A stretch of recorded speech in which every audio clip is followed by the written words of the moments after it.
हाथों द्वारा इसके निर्माण कार्य का शुभारंभ। बहुत बहुत स्वागत, अभिनंदन और वंदन माननीय प्रधानमंत्री जी। एक बार आप सब अपना उपस्थिति का एहसास कराएं।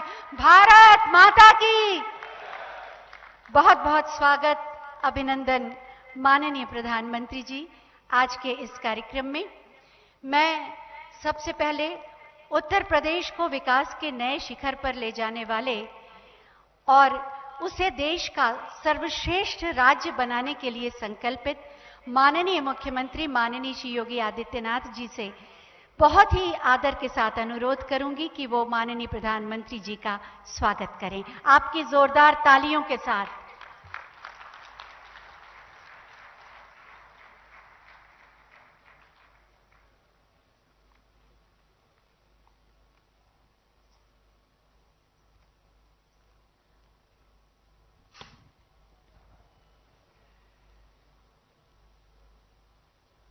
आगरा मेट्रो रेल परियोजना के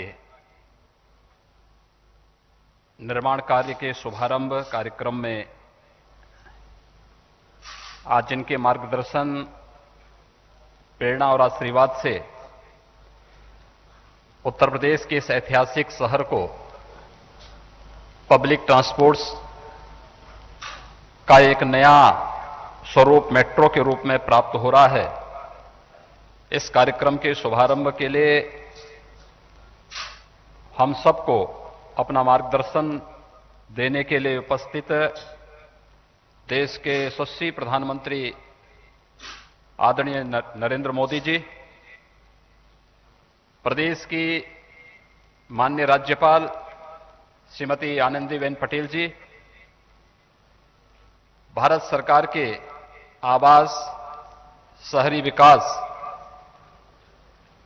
तथा नागरिक उड्डयन के मंत्री माननीय श्री हरदीप सिंह पुरी जी, आज के इस समारोह में उपस्थित उत्तर प्रदेश शासन के मेरे सहयोगी मंत्रीगण चौधरी उदयभान सिंह जी, डॉक्टर जीएस धर्मेश जी,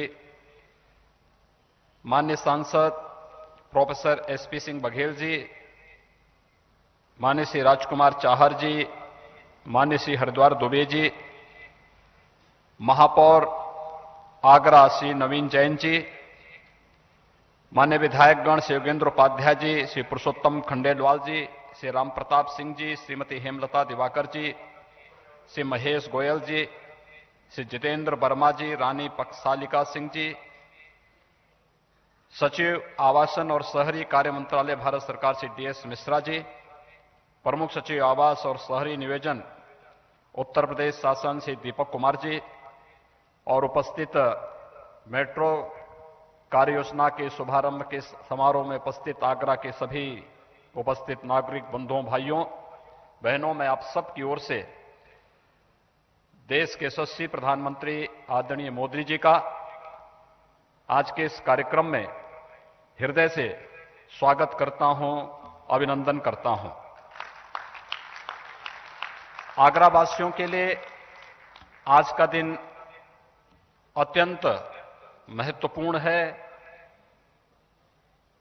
क्योंकि आगरा जैसे ऐतिहासिक सिटी को आज पब्लिक ट्रांसपोर्ट के एक नए युग की ओर आदरणीय प्रधानमंत्री जी इस मेट्रो कॉरपोरेशन के कार्य का शुभारंभ करने के साथ एक नए युग की ओर आगरा और आगरा से जुड़े हुए लोग जाएंगे। इस दृष्टि से, क्योंकि आगरा में न केवल वर्तमान में 26 लाख की आबादी यहां पे निवास करती है, अपितु प्रतिवर्ष लाखों की संख्या में देशी विदेशी पर्यटक भी इस आगरा सिटी में आकर के पर्यटन की सुविधाओं का लाभ लेते हैं। लेकिन आज के समय के अनुरूप आगरा शहर में पर्यावरण के अनुकूल पब्लिक ट्रांसपोर्ट सुविधा का अभाव होने के कारण अक्सर पर्यटन की सुविधाओं को विकसित करने और उसे प्रोत्साहित करने में दिक्कतें आ रही थी।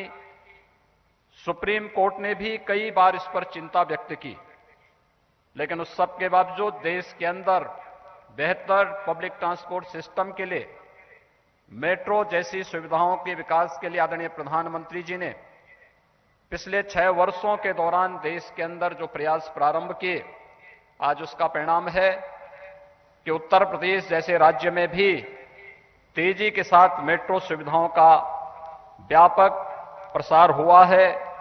प्रदेश के अंदर गाजियाबाद, नोएडा, ग्रेटर नोएडा, प्रदेश की राजधानी लखनऊ में सफलतापूर्वक मेट्रो के संचालन के साथ ही आदरणीय प्रधानमंत्री जी के द्वारा कानपुर शहर में मेट्रो कार्य के शुभारंभ का जो कार्य प्रारंभ हुआ था, युद्ध स्तर पर मेट्रो का कार्य कानपुर में वर्तमान में चल रहा है। और आज हम सब के लिए सौभाग्य की बात है कि आगरा सिटी में भी मेट्रो कार्य का शुभारंभ आज प्रधानमंत्री जी के कर कमलों से हो रहा है। मैं इस अवसर पर आदरणीय प्रधानमंत्री जी का आगरा वासियों की ओर से, प्रदेशवासियों की ओर से एक बार फिर से हृदय से अभिनंदन करता हूं, स्वागत करता हूं। भाइयों बहनों, आज हम सब के लिए गौरव की बात है कि जहां एक तरफ इस कोरोना कालखंड में देश के अंदर गरीब के लिए, नौजवान के लिए, समाज के प्रत्येक तबके के लिए शासन की योजनाओं का, कल्याणकारी योजनाओं का लाभ प्रदान करने के लिए आदरणीय प्रधानमंत्री जी के नेतृत्व में अभूतपूर्व कार्य हुआ, वहीं साथ ही साथ आत्मनिर्भर भारत को तेजी के साथ आगे बढ़ाने, इंफ्रास्ट्रक्चर के डेवलपमेंट के लिए जो प्रयास प्रारंभ हुए हैं वह अभूतपूर्व हैं ही। मैं इसके लिए आदरणीय प्रधानमंत्री जी का अभिनंदन करता हूं, लेकिन इसका सबके साथ ही आज हम सबको एक अन्य बहुत अच्छी खुशखबरी हम सबके लिए है कि संयुक्त राष्ट्र व्यापार और विकास सम्मेलन का investment promotion award 2020 invest India को दिए जाने के लिए मैं आदरणीय प्रधानमंत्री जी को हृदय से, प्रदेशवासियों की ओर से बधाई देता हूं। नए भारत को दुनिया के शीर्ष निवेश स्थलों में से एक के रूप में प्रचारित करने में आदरणीय प्रधानमंत्री जी की दृष्टि और मार्गदर्शन के लिए हम सब उनके कृतज्ञ हैं। यह प्रतिष्ठित सम्मान भारत में व्यापार के अनुकूल वातावरण की स्थापना के प्रति वैश्विक मान्यता को भी एक उच्च मानदंड प्रदान करता है।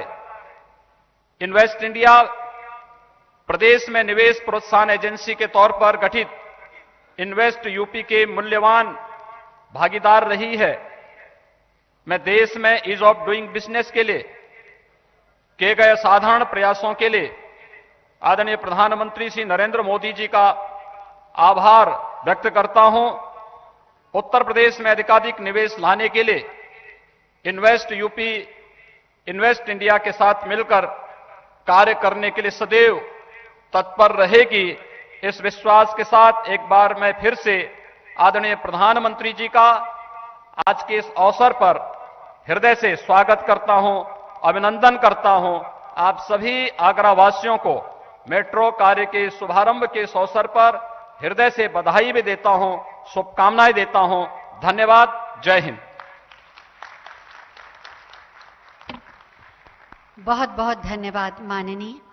आपने बिल्कुल सच कहा कि आज से आगरा के विकास के एक नए युग का प्रारंभ हो रहा है।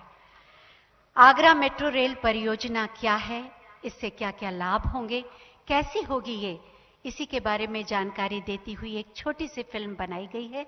आइए देखते हैं ये फिल्म।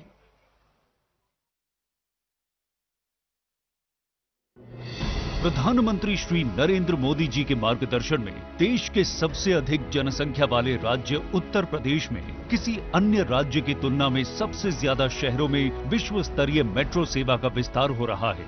पिछले 5 वर्षों में लखनऊ, गाजियाबाद, नोएडा और ग्रेटर नोएडा में 83 किलोमीटर मेट्रो संचालन के आरंभ के बाद कानपुर, आगरा और दिल्ली से मेरठ के बीच बन रही देश की पहली RRTS परियोजना के तहत 131 किलोमीटर नए कॉरिडोर्स का निर्माण कार्य प्रारंभ हुआ है।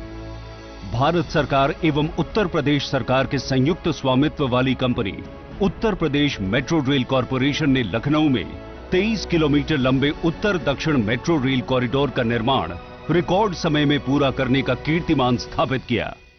प्रदेश के प्रमुख औद्योगिक नगर कानपुर में कुल 32.5 किलोमीटर लंबे 2 कॉरिडोर वाली मेट्रो रेल परियोजना पर आईआईटी कानपुर से मोती झील तक 9 किलोमीटर लंबे प्रायोरिटी कॉरिडोर पर निर्माण कार्य भी अत्यंत तीव्र गति से चल रहा है। आगरा में भी अब विश्व स्तरीय मेट्रो सुविधा के लिए निर्माण कार्य शुरू हो रहा है। 26 लाख जनसंख्या के साथ आगरा उत्तर प्रदेश का तीसरा सबसे घनी आबादी वाला शहर है। ये दुनिया भर के पर्यटकों और कला प्रेमियों के साथ व्यावसायिक दृष्टि से भी प्रदेश के प्रमुख शहरों में से एक है। 8,379.62 करोड़ रुपए की लागत के साथ आगरा में 29.4 किलोमीटर लंबे 2 मेट्रो कॉरिडोर का निर्माण होगा। पहला कॉरिडोर ताज ईस्ट गेट से सिकंदरा के मध्य निर्मित होगा, जिसकी कुल लंबाई 14 किलोमीटर होगी, जिसमें 6 एलिवेटेड और 7 भूमिगत स्टेशन निर्मित किए जाएंगे। 15.4 किलोमीटर लंबा और 14 स्टेशनों वाला दूसरा कॉरिडोर आगरा कैंट और कालिंदी विहार को आपस में जोड़ेगा। ये कॉरिडोर पूरी तरह एलिवेटेड होगा। देश के 27 शहरों में मेट्रो परियोजनाएं चल रही हैं और वर्ष 2022 तक करीब 1000 किलोमीटर मेट्रो रेल की संरचना देश को समर्पित करने की तैयारी है। आज प्रधानमंत्री नरेंद्र मोदी के कर कमलों द्वारा आगरा मेट्रो परियोजना के निर्माण कार्य का होने जा रहा है शुभारंभ।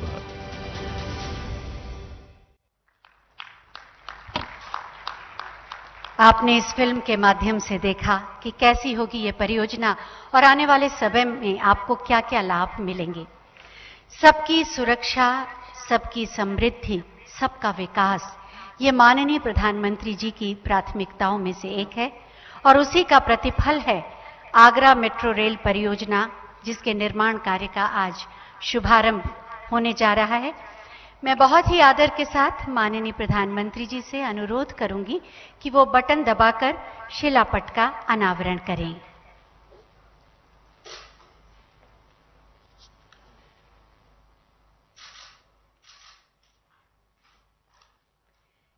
शिलापट का अनावरण आगरा के विकास में एक नए अध्याय का प्रारंभ, सबके सपने साकार होने का आश्वासन। बहुत बहुत धन्यवाद माननीय प्रधानमंत्री जी।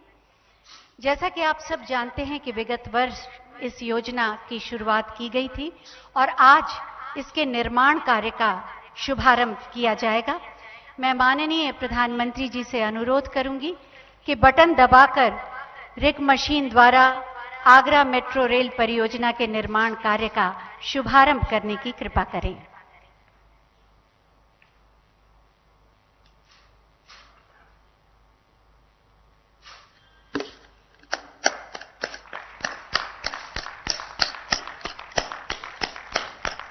माननीय प्रधानमंत्री जी ने बटन दबाया और रिग मशीन ने इसका निर्माण कार्य प्रारंभ कर दिया।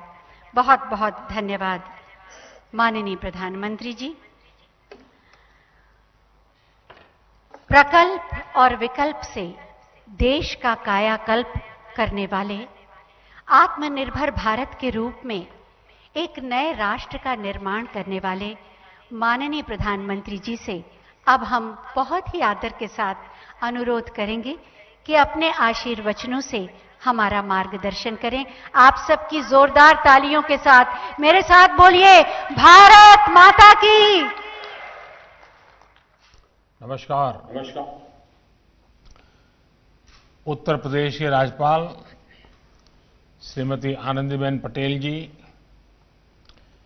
केंद्रीय मंत्रिमंडल में मेरे साथी श्री हरदीप सिंह पुरी जी, उत्तर प्रदेश के लोकप्रिय मुख्यमंत्री श्रीमान योगी आदित्यनाथ जी, यूपी सरकार में मंत्री चौधरी उदयभान सिंह जी, डॉक्टर DS धर्मेश जी, संसद में मेरे साथी प्रोफेसर SP सिंह बघेल जी, श्री राजकुमार चाहर जी, श्री हरिद्वार दुबे जी, अन्य जनप्रतिनिधिगण और आगरा के मेरे प्यारे भाइयों और बहनों, आप सभी को मेट्रो का काम शुरू होने पर बहुत बहुत बधाई।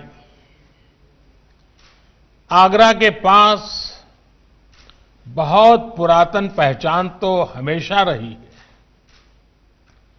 अब इसमें आधुनिकता का नया आयाम जुड़ रहा है।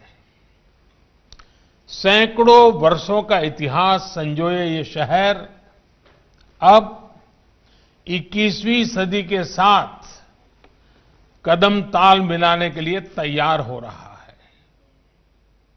भाइयों और बहनों, आगरा में स्मार्ट सुविधाएं विकसित करने के लिए पहले ही लगभग 1000 करोड़ रुपए के प्रोजेक्ट्स पर काम चल रहा है। पिछले साल जिस कमांड एंड कंट्रोल सेंटर का शिलान्यास करने का मुझे सौभाग्य मिला था, वो भी बनकर तैयार है। मुझे बताया गया है कि कोरोना के समय में ये सेंटर बहुत उपयोगी सिद्ध हुआ।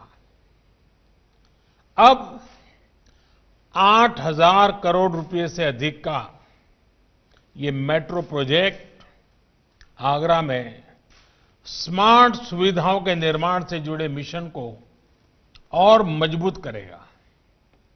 साथियों, बीते 6 सालों में यूपी के साथ ही पूरे देश में जिस स्पीड और स्केल पर मेट्रो नेटवर्क पर काम हुआ, वही सरकार की पहचान और प्रतिबद्धता दोनों को दर्शाता है।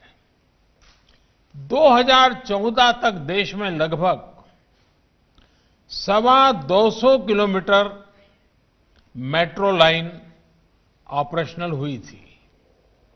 साल 2014 के बाद के 6 वर्षों में देश में 450 किलोमीटर से ज्यादा मेट्रो लाइन देश भर में ऑपरेशनल है और लगभग 1000 किलोमीटर मेट्रो लाइन पर तेज गति से काम भी चल रहा है। आज देश के 27 शहरों में मेट्रो का काम या तो पूरा हो चुका है या फिर काम अलग अलग चरणों में है। यूपी की ही बात करें तो आगरा मेट्रो सुविधा से जुड़ने वाला ये यूपी का 7वां शहर है। और इनके बीच एक और बात बहुत विशेष है। देश में सिर्फ मेट्रो रेल नेटवर्क ही नहीं बन रहे हैं, बल्कि आज मेट्रो कोच भी मेक इन इंडिया के तहत भारत में ही बन रहे हैं। यही नहीं, जो सिग्नल सिस्टम है उसका भी पूरी तरह से भारत में ही निर्माण हो, इस पर भी काम चल रहा है। यानी अब मेट्रो नेटवर्क के मामले में भी भारत आत्मनिर्भर हो रहा है। भाइयों और बहनों, आज के नए भारत के सपने उतने ही बड़े हैं, उतने ही विराट हैं, लेकिन सिर्फ सपने देखने से काम नहीं चलता। सपनों को साहस के साथ पूरा भी करना पड़ता है। जब आप साहस के साथ, समर्पण के साथ आगे बढ़ते हैं तो कोई भी बाधा आपको रोक नहीं सकती। भारत का सामान्य युवा, भारत के छोटे शहर आज यही साहस दिखा रहे हैं, यही समर्पण दिखा रहे हैं। 20वीं सदी में जो भूमिका देश के मेट्रो शहरों ने निभाई, उसी भूमिका को विस्तार देने का काम अब हमारे आगरा जैसे छोटे शहर कर रहे हैं। छोटे शहरों को आत्मनिर्भर भारत की धुरी बनाने के लिए ही अनेक विकास पर बहुत ज्यादा जोर दिया जा रहा है। पश्चिमी उत्तर प्रदेश के इन शहरों में तो हर वो चीज है जो आत्मनिर्भरता के लिए हमें चाहिए। यहां की भूमि, यहां के किसानों में अपार सामर्थ्य है। पशुधन के मामले में भी ये क्षेत्र देश में अग्रणी है। ऐसे में यहां डेयरी और फूड प्रोसेसिंग से जुड़े उद्योग के लिए बहुत संभावनाएं हैं। इसके अलावा ये क्षेत्र सर्विस सेक्टर और मैन्युफैक्चरिंग सेक्टर में भी आगे बढ़ रहा है। साथियों, आधुनिक सुविधाएं मिलने से, आधुनिक कनेक्टिविटी मिलने से पश्चिमी यूपी का ये सामर्थ्य और बढ़ रहा है। देश का पहला rapid rail transport system Meerut से दिल्ली के बीच बन रहा है। दिल्ली मेरठ के बीच 14 लेन का एक्सप्रेस वे भी जल्द ही इस क्षेत्र के लोगों की सेवा देने लगेगा। पश्चिमी उत्तर प्रदेश के अनेक जिलों को जोड़ने वाले गंगा एक्सप्रेस वे को योगी जी की सरकार पहले ही स्वीकृति दे चुकी है। यही नहीं, यूपी में दर्जनों एयरपोर्ट्स को रीजनल कनेक्टिविटी के लिए तैयार किया जा रहा है। इसमें भी अधिकतर पश्चिमी उत्तर प्रदेश में है।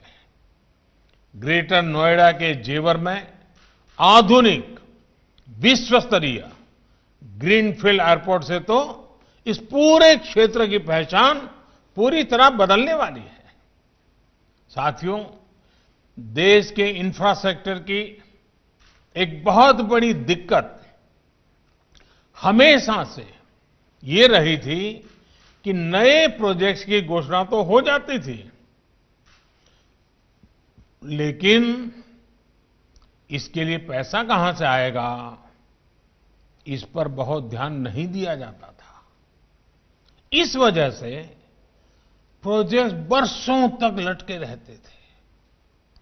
उनमें काम की रफ्तार बहुत धीमी होती थी, नाम मात्र का काम होता था। हमारी सरकार ने नई परियोजना की शुरुआत करने के साथ ही उसके लिए आवश्यक धनराशि के इंतजाम पर भी उतना ही ध्यान दिया है।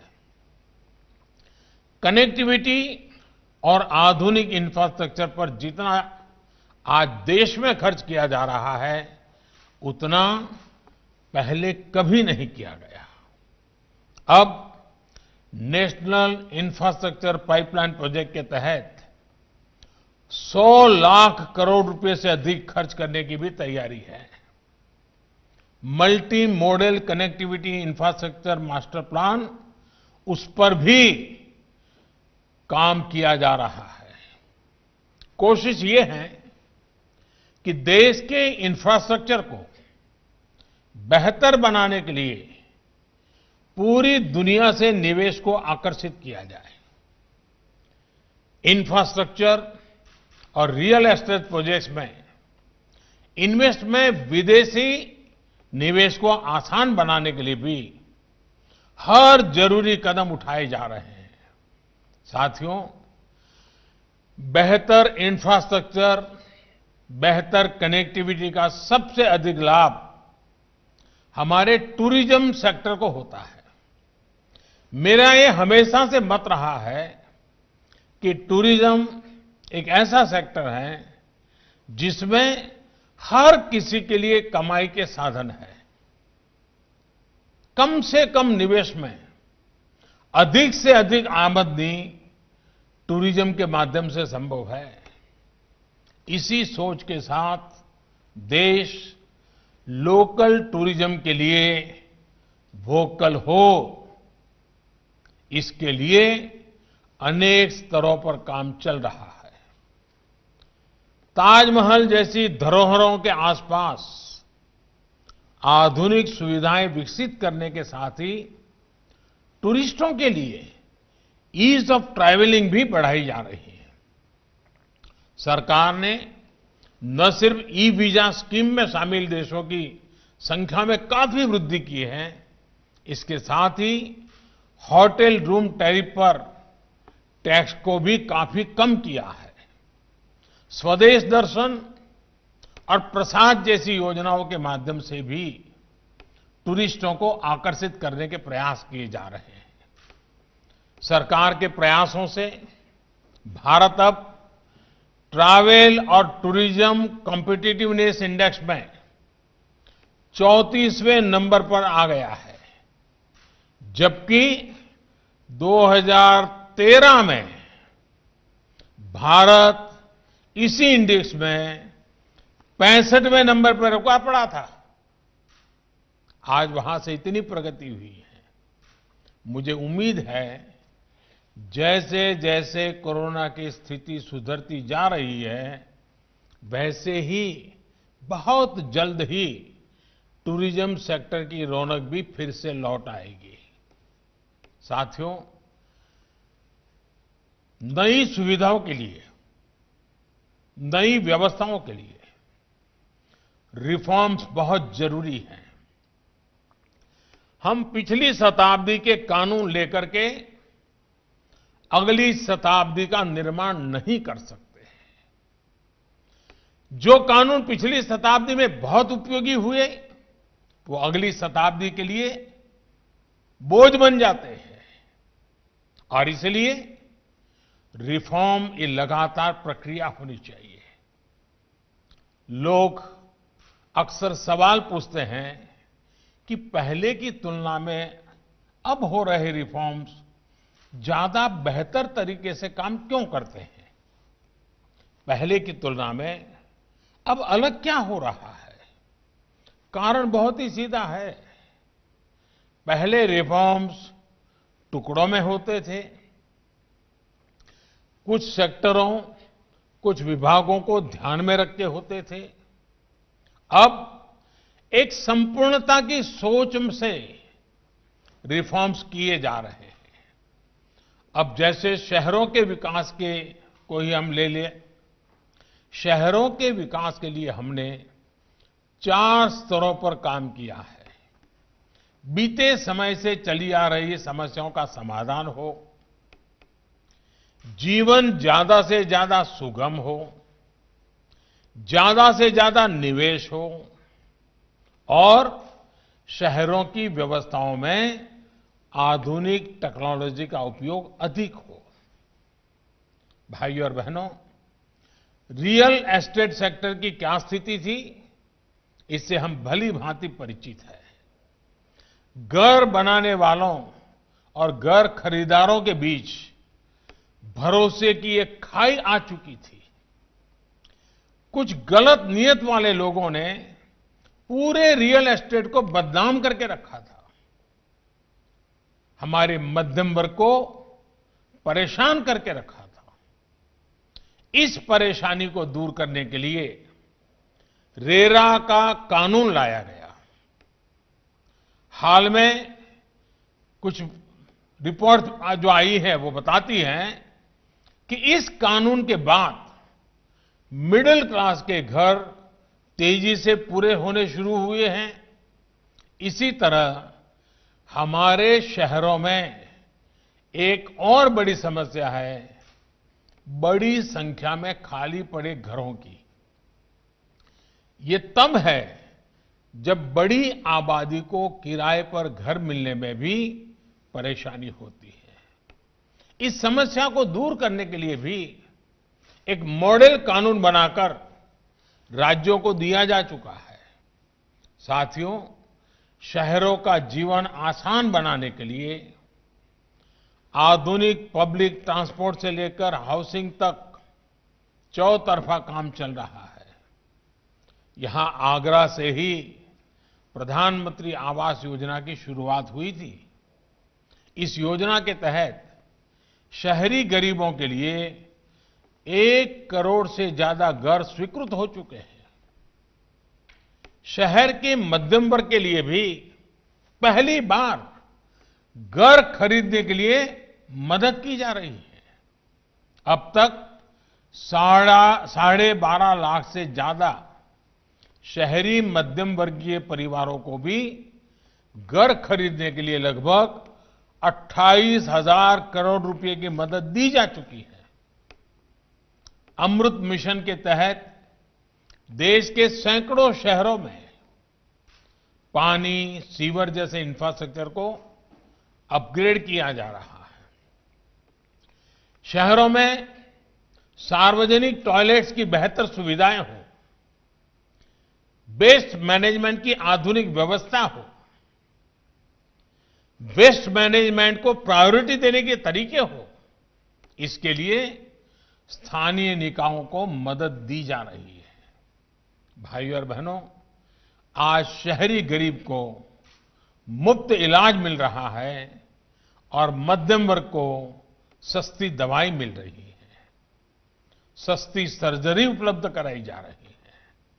सरकार की कोशिशों से बिजली से लेकर मोबाइल फोन तक उस पर खर्च बहुत कम हुआ है। एजुकेशन लोन से लेकर होम लोन तक ब्याज की दरें कम की गई हैं। ये भी पहली बार हुआ है जब रेहड़ी, ठेले, फेरी वाले छोटे उद्यमियों को बैंकों से सस्ता ऋण उपलब्ध कराया गया है। यही तो सबका साथ, सबका विकास, सबका विश्वास है। भाइयों और बहनों, ये जो रिफॉर्म्स बीते कुछ समय से किए जा रहे हैं, उनसे देश में नया आत्मविश्वास आया है। विशेष तौर पर देश की बहनों, बेटियों तक जिस प्रकार सरकारी लाभ पहुंचा है, वो सचमुच में अगर बारीकियों में जाएंगे तो आपको भी संतोष देगा। पहले की तुलना में आपके अंदर भी एक नया विश्वास भरेगा। हर रोज दूर सुदूर से अनेक चिट्ठियां मुझे मिल रही है। मीडिया के माध्यम से बहनों, बेटियों की भावनाएं मुझ तक पहुंच रही है। माताओं, बहनों के इसी आशीर्वाद से मैं वाकई भाव विभोर हूं। देश की बहनों, बेटियों, देश के युवाओं, देश के किसानों, देश के श्रमिकों, कर्मचारियों, व्यापारियों का विश्वास बीते हर चुनाव में दिख रहा है। यूपी सहित देश के कोने-कोने में चुनाव के नतीजों में ये विश्वास झलक रहा है। 2-3 दिन पहले तेलंगाना में, हैदराबाद में गरीब और मध्यम वर्ग ने सरकार के प्रयासों को अभूतपूर्व आशीर्वाद दिया है। आपका साथ और आपका समर्थन ही मेरी प्रेरणा शक्ति है। देशवासियों की छोटी से छोटी खुशी मुझे नए-नए काम करने की हिम्मत देते हैं, नए इनिशिएटिव लेने की ताकत देते हैं, ताकि मैं आपकी भलाई के लिए और ज्यादा कर सकूं। आत्मनिर्भरता का यह आत्मविश्वास यूं ही निरंतर मजबूत होता रहे, विकास के कार्य ऐसे ही बढ़ते चलें, इसी कामना के साथ आपको मेट्रो प्रोजेक्ट की फिर से बहुत बधाई। लेकिन एक बात मैं जरूर याद कराऊंगा, कोरोना के टीका का इंतजार है। और पिछले दिनों में जब वैज्ञानिकों से मिला तो अब कोई ज्यादा देर होगी ऐसा नहीं लगता है। लेकिन संक्रमण के बचाव को लेकर हमारी सावधानी में कोई कमी नहीं आनी चाहिए। मास्क, 2 गज की दूरी, ये बहुत जरूरी है। आप इसका ध्यान रखेंगे, इसी विश्वास के साथ आप सबका बहुत बहुत आभार, धन्यवाद। बहुत बहुत धन्यवाद माननीय प्रधानमंत्री जी। आपकी प्रेरणादायी वाणी हमेशा ही हमारे अंदर साहस और बल का संचार करती है और साथ ही सपनों को सच करने की प्रेरणा भी देती है। आपका बहुत बहुत धन्यवाद, आभार। Well, Prime Minister Narendra Modi there inaugurated